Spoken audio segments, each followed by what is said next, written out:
ভাই আইফোন আমার কিনতে মন চাই। বাবার একদিন বলছিলাম, বাবা আমার একটা আইফোন কিনে দিবা। বাবা আমার দিকে তাকিয়ে বলতেছে, বাবা তোর একটা ফোন কিনে দিতে খুব ইচ্ছা করে, কিন্তু আমি 400-500 টাকা কামাই করি, রিক্সা চালাই, তোর আইফোন কিভাবে কিনে দেই?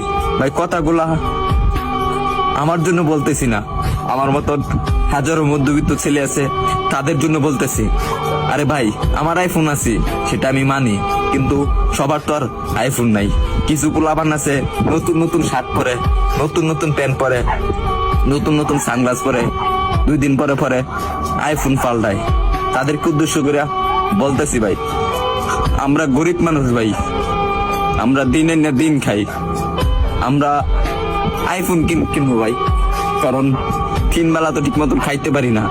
পরে হঠাৎ একদিন বাবা কষ্ট করে প্রতিদিন 100 টাকা করে জমায়া একদিন আমাকে 14,000 টাকা দিল। 14,000 টাকা দেওয়ার পরে একটা আমি 6S কিনলাম। 6S কেনার পরে আমি ভিডিও শুরু করলাম। ভিডিও শুরু করে এই যে ভিডিও দিতেছি আপনাদেরকে, হয়তো আপনারা ভাবেন যে আমি কথাগুলা বলি লাইক ভিউ পাওয়ার জন্য। না রে ভাই, সবার জীবনে একটা কষ্টের একটা গল্প থেকে, কাহিনী দেখে, আর আমি যেগুলা বলি রে ভাই এগুলা বাস্তবই বলি। তারপরে ভিডিও করতেছি, আর এখন যখন ভিডিও করতেছি ভালো একটা পজিশনে যাইতেছি, একদিন আব্বুরে বললাম, আব্বু তুমি এই ফোনটা দিছো না, এই ফোনের টাকা একদিন আমি এই টিকটক থেকে তোমাকে ব্যাগ দেবো।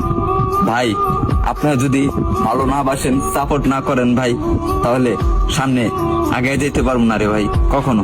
আপনারা একটু ভালোবাসা দেন, তাহলে আমি একদিন অনেক বড় হবো ভাই।